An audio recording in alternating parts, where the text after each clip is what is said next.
بسم اللہ الرحمن الرحیم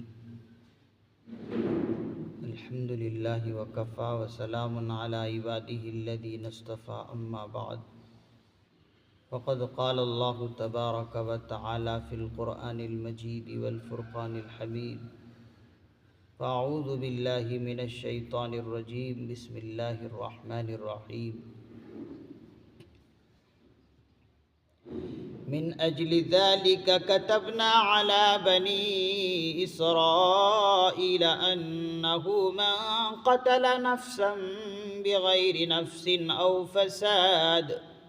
أو فساد في الأرض فكأنما قتل الناس جميعا ومن أحياها فكأنما أحيا الناس جميعا وَلَقَدْ جَاءَتْهُمْ رُسُلُنَا بِالْبَيِّنَاتِ ثُمَّ إِنَّ كَثِيرًا مِّنْهُمْ بَعْدَ ذَلِكَ فِي الْأَرْضِ لَمُسْرِفُونَ إِنَّمَا جَزَاءُ الَّذِينَ يُحَارِبُونَ اللَّهَ وَرَسُولَهُ ويسعون في الأرض فسادا أن يقتلوا أو يصلبوا أو تقطع أيديهم وأرجلهم من خلاف أو ينفوا من الأرض ذلك لهم خزي في الدنيا ولهم في الآخرة عذاب عظيم صدق الله العظيم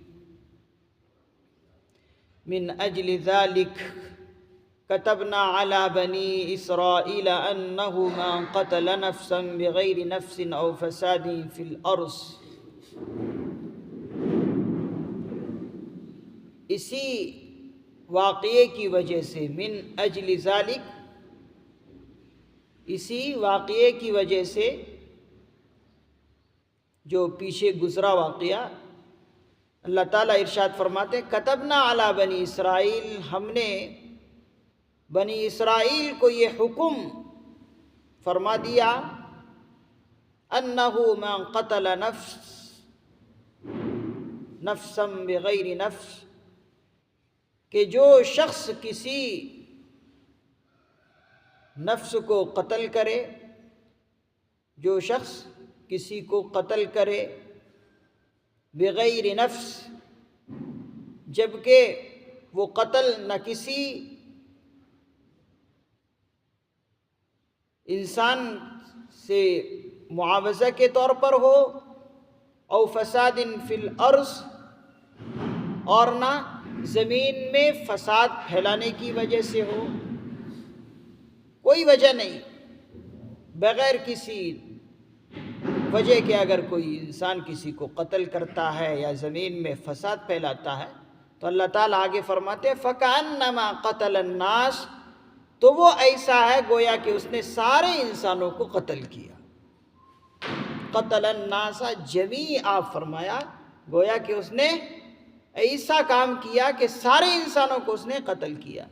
وَمَنْ أَحْيَاهَا، اور جو شخص کسی انسان کی جان بچا لے، فَكَأَنَّمَا أَحْيَا النَّاسَ جَمِيعًا، وہ ایسا گویا کہ اس نے سارے انسانوں کی جان بچا لی.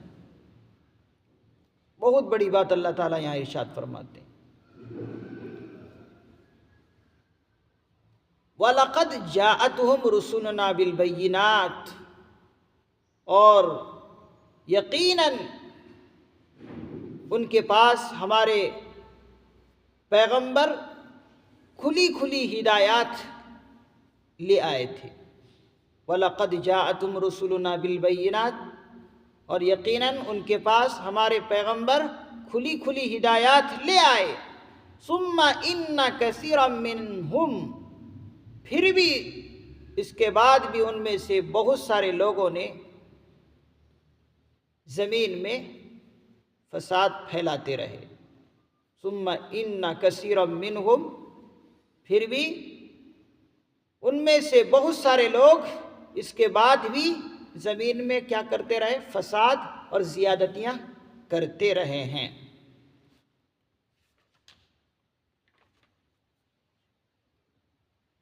پیچھے بھی جو واقعہ گزرا ہے اس کے اندر بھی اللہ رب العزت نے اس زیادتی کا بیان کیا کہ جو قابیل نے حابیل کو قتل کیا تو ناحق اس نے قتل کیا تھا۔ اسی واقعے کی وجہ سے اللہ رب العزت ارشاد فرماتے ہیں کہ ہم نے بنی اسرائیل کو بھی یہی حکم جاری کیا تھا کہ دیکھو، کسی نفس کو بغیر کسی وجہ کے قتل کرنا یہ سنگین جرم ہے۔ اور اسی طریقے سے حضور علیہ الصلاۃ والسلام کے ذریعے سے پوری امت مسلمہ کو اور پوری انسانیت کو بھی یہ فرمان جاری کیا گیا ہے کہ بغیر کسی وجہ کے، بغیر کسی قصاص وغیرہ کے کسی کی جان لینا، یا اسی طریقے سے بغیر کسی فساد کے زمین میں فساد پھیلانا، بد امنی پھیلانا، جو امن کی فضا ہو اس امن کی فضا کو برباد کرنا یہ بڑا سنگین جرم ہے۔ اور اس کو فرمایا فَكَأَنَّمَا قَتَلَ النَّاسَ جَمِيعًا، ایسا ہے کہ گویا کہ اس نے سارے انسانوں کو قتل کیا۔ ایک تو یہ ہوتا ہے کہ کوئی انسان کسی کو قتل کیا قصاص میں، اس نے اس کو قتل کیا تو اس کے بدلے میں قصاص میں قتل کیا جاتا ہے، لیکن نہیں، یہاں پر جو ہے بغیر کسی بدلے کے کوئی انسان دھڑلے سے کسی کو قتل کر دے تو یہ مفسر نظام فرماتے ہیں یہ انسانیت کو سمجھنا چاہیے، یہ ایک بہت بڑا جرم ہے۔ کسی انسان کے خلاف قتل کا جرم کرنا یہ صرف اسی انسان کے خلاف نہیں ہے بلکہ ساری انسانیت کے خلاف یہ قتل کرنا جرم کا قرار دیا گیا۔ کسی انسان کو قتل کرنا اور بغیر کسی وجہ کے، مفسر نظام فرماتے ہیں یہ ساری انسانیت کو قتل کرنا ہے، اور یہ ساری انسانیت کو قتل کرنے کے برابر یہ جرم کرنا ہے۔ اسی لیے مفسر نظام فرماتے ہیں کہ یہ کوئی معمولی بات نہیں ہے۔ اگر یہ چلن چل گیا تو پھر اس نے تو آج ایک انسان کو قتل کیا ہے، آگے چل کر سارے انسانی غیر محفوظ رہیں گے، کیونکہ یہ چلن اگر چل گیا، یہی ذہنیت پھر کیا ہوگا، یہی ذہنیت سارے لوگوں میں آگے چلتی رہے گی اور پھر کوئی انسان محفوظ نہیں رہے گا، سب جو ہے اپنے آپ کو غیر محفوظ سمجھنے لگیں گے۔ جیسے ہی ہمارے ہندوستان میں لے لیجیے، جب ماب لنچنگ کا چلن چلتا ہے تو ہر انسان جو ہے دہشت میں پڑا ہوتا ہے، ہر طرف جو ہے دہشت پھیلا ہوتا ہے کہ بھائی اگر ہم اکیلے کہیں سفر کیے تو نہ جانے کیا ہو جائے۔ یہ ذہنیت اگر سب کی بن جائے تو پھر کوئی انسان محفوظ نہیں رہ سکتا۔ اسی کو اللہ رب العزت نے فرمایا کہ یہ سنگین جرم ہے، انسان کو سمجھنا چاہیے کہ یہ ساری انسانیت کے خلاف ہے اور یہ ساری انسانیت کی بے حرمتی کرنا ہے۔ مفسر نظام نے یہاں تک فرمایا کہ یہ جو بد امنی پھیلا رہا ہے کوئی انسان، یا کسی کو بغیر عذر کے، بغیر کسی وجہ کے، بلا عوض کے قتل کر رہا ہے، تو اس سے یہ محسوس ہوتا ہے کہ جو انسان قتل کر رہا ہے اس کے دل و دماغ میں انسانیت کی عظمت اور احترام ہے ہی نہیں، ہے ہی نہیں، اس نے انسان کی عظمت کو سمجھا ہی نہیں، اسی لیے اس کی یہ ذہنیت بن گئی۔ اسی لیے اس کے لیے مفسر نظام فرماتے کہ سارے انسانوں کو کھڑا ہو جانا چاہیے اور اس بد امنی کا پوری طرح جواب دینا چاہیے کہ امن پھر دوبارہ قائم ہو جائے۔ اور اسی طریقے سے وَمَنْ أَحْيَاهَا فَكَأَنَّمَا أَحْيَا النَّاسَ جَمِيعًا، اس کے اندر بھی اللہ رب العزت نے فرمایا کہ جو انسان کسی کو بچا لے تو وہ یہ نہ سمجھے کہ میں نے ایک انسان کو بچایا، بلکہ اس نے اگرچہ ظاہری طور پر ایک انسان کو بچایا ہے، اس نے ساری انسانیت کو بچا لیا۔ اس نے فَكَأَنَّمَا أَحْيَا النَّاسَ جَمِيعًا، اس نے گویا کہ ساری انسانیت کو زندہ رہنے کا کام کیا ہے۔ ایک ناحق کسی کو قتل کیا جا رہا تھا، آپ نے جو ہے اس کو کسی طرح روکا، پوری آپ نے ہمت اور جستجو کے ساتھ، آپ نے پلاننگ کے ساتھ ایک انسان کی جان بچا لی۔ قرآن کہتا ہے آپ نے ایک انسان کی جان نہیں بچائی، بلکہ آپ نے لاکھوں انسانوں کو زندگی گویا کہ بخشی۔ یہ اسلام کہتا ہے۔ اب جو انسان اس قسم کی بدامنی پھیلائے اس کو تو غدار ہی کہا جائے گا، چاہے ملک کے اندر پھیلائے وہ ملک کا غدار ہے، چاہے وہ کسی اور کے خلاف یہ کام کرے وہ اس کا غدار کہلائے گا۔ تو یہ قرآن کریم بہترین تعلیم انسان کو دیتا ہے۔ وَلَقَدْ جَاءَتْهُمْ رُسُلُنَا بِالْبَيِّنَاتِ، اللہ تعالیٰ اس ٹکڑے میں فرماتے ہیں کہ بنی اسرائیل کو جب ہم نے یہ فرمان جاری کیا تو ان کے پاس جو ہے لوگ پیغمبر ہماری طرف سے دلائل اور کھلی ہدایت لے کر آئے تھے کہ دیکھو ایسا نہیں کرنا، لیکن تب بھی اگر انہوں نے ایسا کام کیا تو اللہ تعالیٰ فرماتے ہیں کہ یہ لوگ پھر زدہ زدی میں یہ کام کیے ہیں۔ ثُمَّ إِنَّ كَثِيرًا مِّنْهُمْ بَعْدَ ذَلِكَ، اس کے بعد بھی اگر یہ لوگ اس قسم کے کام کیے تو پھر سمجھا جائے گا کہ یہ لوگ زمین میں زیادتی کرنے والے ہیں اور انشاءاللہ اس کی پکڑ ہوگی۔ انما جزاء الذين يحاربون الله ورسوله ويسعون في الارض فسادا ان يقتلوا او يسلبوا او تقطع ايديهم، بلا شبہ جو لوگ اللہ اور اس کے رسول کے ساتھ لڑائی کرتے ہیں، جو لوگ اللہ اور اس کے رسول کے ساتھ کیا کرتے ہیں؟ لڑائی کرتے ہیں۔ یحاربون، ان کی سزا یہی ہے۔ اور پھر وہ کیا کرتے ہیں؟ وَيَسْعُونَ فِي الْأَرْضِ، اور زمین میں فساد بھی پھیلاتے ہیں، تو ان کی سزا کیا ہے؟ اللہ تعالیٰ ارشاد فرماتے ہیں ان کی سزا یہی ہے کہ انہیں قتل کر دیا جائے، او یصلبوا، یا پھر انہیں سولی پر چڑھا دیا جائے، او تقطع ایدیہم وارجلہم، یا پھر ان کے ہاتھ اور پیر مخالف سمت سے کاٹ دیے جائیں، او ینفوا فی الارض من الارض، یا پھر انہیں زمین سے دور کر دیا جائے۔ ذالک لہم خزی فی الدنیا، یہ ان کے لیے دنیا کی رسوائی ہے، وَلَهُمْ فِي الْآخِرَةِ، اور ان کے لیے آخرت میں عذاب عظیم، زبردست عذاب ابھی باقی ہے۔ جو اس قسم کے غلط حرکات لوگ کرتے ہیں ان کے لیے اللہ تعالیٰ سزا بتلا رہے کہ کیا ان کو سزا دی جائے۔ جو زمین میں فساد پھیلانے کا کام کریں، جو ناحق لوگوں کو قتل کرتے پھریں اور لوگوں کی ذہنیت اسی قسم کی بناتے رہیں اور انسانیت پوری غیر محفوظ ہو جائے، ان کے لیے کیا سزا ہے؟ اصولی طور پر اللہ تعالیٰ 4 سزائیں بیان کی ہیں اس آیت مبارکہ میں، اور مفسر نظام فرماتے ہیں خصوصی طور پر اس آیت کا تعلق جو ہے وہ ڈکیتی مارنے والے لوگوں کے ساتھ ہے، جو ڈکیتی دیتے ہیں ان کے ساتھ یہ سزائیں ہیں۔ انما جزاء الذین یحاربون اللہ ورسولہ، یہ ڈکیتی دینا اللہ اور اس کے رسول کے ساتھ لڑنا کیوں قرار دیا؟ کہ گویا کہ وہ اللہ اور اس کے رسول کے ساتھ لڑائی کر رہے ہیں، کیوں قرار دیا؟ وہ اس لیے کہ اللہ نے جو قانون شریعت دیے، اب ان قانون شریعت کو یہ لوگ ختم کر رہے ہیں۔ وہ اللہ اور اس کے رسول کے ہی قانون تو ہیں جو دنیا کے اندر امن کو قائم کیے ہوئے ہیں، اب یہ جو ان امن کو ختم کرنے والے لوگ ہیں گویا کہ یہ اللہ کے قانون کے ساتھ لڑ رہے ہیں۔ اسی لیے ان کی 4 سزائیں بیان کی ہیں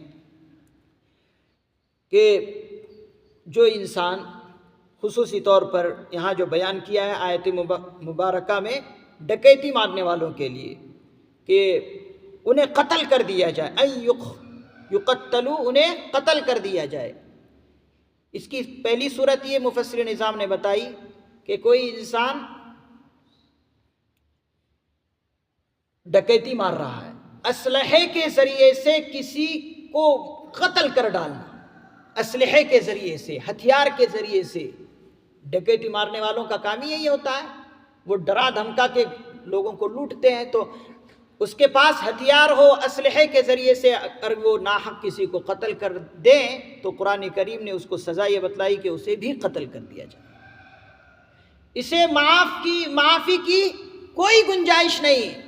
قصاص میں الگ چیز ہے کہ قصاص لینے والا کسی کے گھر کے افراد کو مار دیا تو گھر کے افراد کو یہ حق حاصل ہے کہ وہ معاف کر دے، تو معاف اگر گھر والے کر دیں تو اس سے اب اس کی جان کے بدلے جان نہیں لے سکتے، کیونکہ معاف کر دیا، وہ الگ چیز۔ لیکن کوئی انسان ڈکیتی دے رہا ہے اسلحے کے ذریعے سے اور مار بھی ڈالا تو اس کو اب جو ہے یہاں قصاص کا معاملہ نہیں ہوگا، اس کو مار ہی ڈالا جائے گا۔ حکومت کیا کرے گی؟ اسے بالکل قتل کر ڈالے گی۔ تو پہلی صورت۔ دوسری صورت یہ او یصلب، اسے سولی پر چڑھا دیا جائے، یعنی ڈکیتی دینے والا نے صرف مارا ہی نہیں ایک شخص کو، قتل ہی نہیں کیا بلکہ اس کے مال کو بھی لوٹا ہے، تو شریعت کا قانون یہ ہے کہ اسے سولی پر چڑھا دیا جائے، سر عام لوگوں کے سامنے اس کو سولی دی جائے، اس لیے کہ اس نے جان بھی ایک لی ہے اور اسلحے کے ذریعے سے ڈرا کر مال بھی لوٹا ہے۔ تو صرف قتل پر ہی کام نہیں کیا جائے گا بلکہ اس کو سر عام قتل کیا جائے گا۔ ایک ہوتا ہے قتل کر ڈالنا، اکیلے میں جیل خانے میں قتل کر دیا، یہ الگ چیز۔ سر عام قتل کرنا یہ کس کے لیے ہوتا ہے؟ لوگوں کو یہ ڈھوس بچھانے کے لیے، بٹھانے کے لیے، اس کو دہشت میں ڈالنے کے لیے، دیکھو ایسا جرم کرنے والے کو سزا یہی ہوتی ہے، تو سر عام سولی دیا جائے۔ او تقطع ایدیہم، یا صرف اس نے کیا کیا؟ مال ہڑپ کیا، قتل بھی نہیں کیا، قتل نہیں کیا، ڈکیٹ مارنے والا نے قتل نہیں کیا بلکہ کیا کیا؟